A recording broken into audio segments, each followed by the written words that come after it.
Hi folks, welcome back to the Cannabis Corner. I'm your host, Kerry Burns.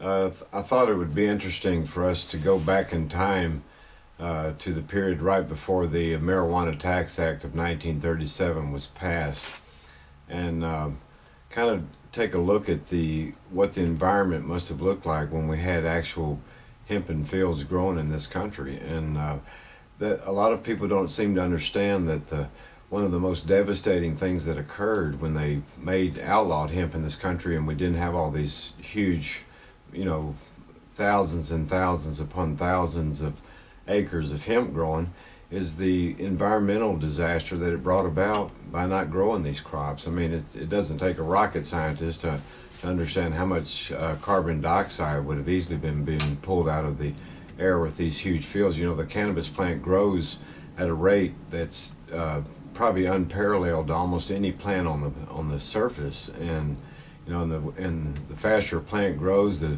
deeper it sets roots, the more leaf matter it puts out, and all that, the more CO2 it filters out of the air also. So, you can imagine the amount of just the carbon dioxide buildup over the decades since we quit growing hemp. We didn't replace that with any other type of crop. The plant food crops and all that. I mean, we grow a lot of them, but I mean, none of them grew at the rate or any kind of velocity that the cannabis plant grew. Short side of corn, but it's not one that really puts out a lot of leaf surface and all that compared to what the hemp plant did and all. But another, this is a documented fact that the bird populations and the hemp and seed, when the plants flowered and made the seeds, this was a tremendous amount of food for these birds and a lot of different bird populations, particularly the songbirds in America. And it's a documented fact that this had a dramatic effect on not only their populations but also their social behavior, in their environments. These are documented facts, scientific studies that were published after this period of time when we actually had hemp not growing in this country. And we've turned this, you don't even look at the devastating effect of all the trees that we're cutting down for paper that's unnecessary. We could easily be growing the hemp and making the paper out of those and save the trees either for the structural lumber or nothing else, just to filter all the crap that we've put in the air out here that we have to breathe. The devastating effects of that alone. I mean, it's a mountain the size of Mount Everest if you really look at it in its complexity. But we seem to sidestep all these issues because we have this drug war going on that employs a lot of the very people that make these stupid mistakes, the same very people that decide to spray chemicals and pesticides in areas where they shouldn't even be using chemicals of that nature. When they find these areas where the cannabis plants are growing and all, I mean, the devastation that sometimes occurs when they go in there to remove these. Not all of them, have the convenience of a helicopter to come in and let the people in and get in, chop it and bundle it up and airlift it out of there. A lot of times when cannabis, crops are found and stuff, they go in there with bulldozers and trucks and stuff, and I mean literally plow a path in there, destroying vegetation, trees, possible bird nests, birds nesting, young, stuff like that. None of that's taken into consideration when they go in there to remove that. So the environmental damage that's never even recorded on anything, all you ever hear about is we found this crop of weed growing and we went in there and destroyed it. And a lot of times they go in there and spray chemicals or blow torch it or whatever, but I mean none of it is safe for the environment in any way.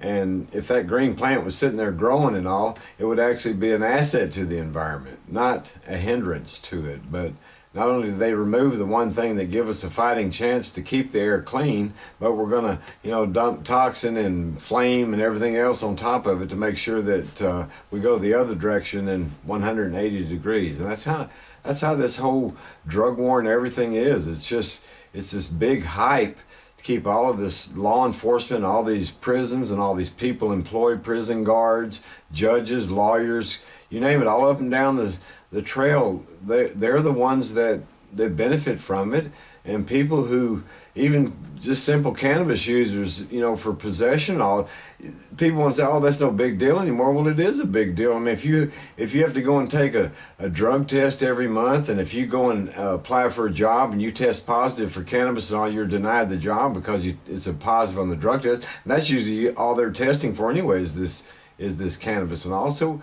to say that it doesn't have any kind of effect on anybody now, simple possession arrest and all that, I mean, that's ludicrous. And it's just about the same mindset that they take on when they go out there and they do devastating destruction, in the environment. Now, of course, God knows that the human toll, the amount of deaths of people, not only across the border in Mexico, that are murdered by the cartel, that are murdered by people trying to take over, the cannabis business that's coming north and all that, but also in this country, there's a lot of deaths that occur because of the street activity and the illegality and the criminal activity that's brought about by the law and all that, and the illegal aspects of the law. That's, it's no different than what we've seen before in this country, but we don't, the scientific community needs to step forward and say, hey, wait a minute, we're really carrying this, assault on this plant just a little bit too far, and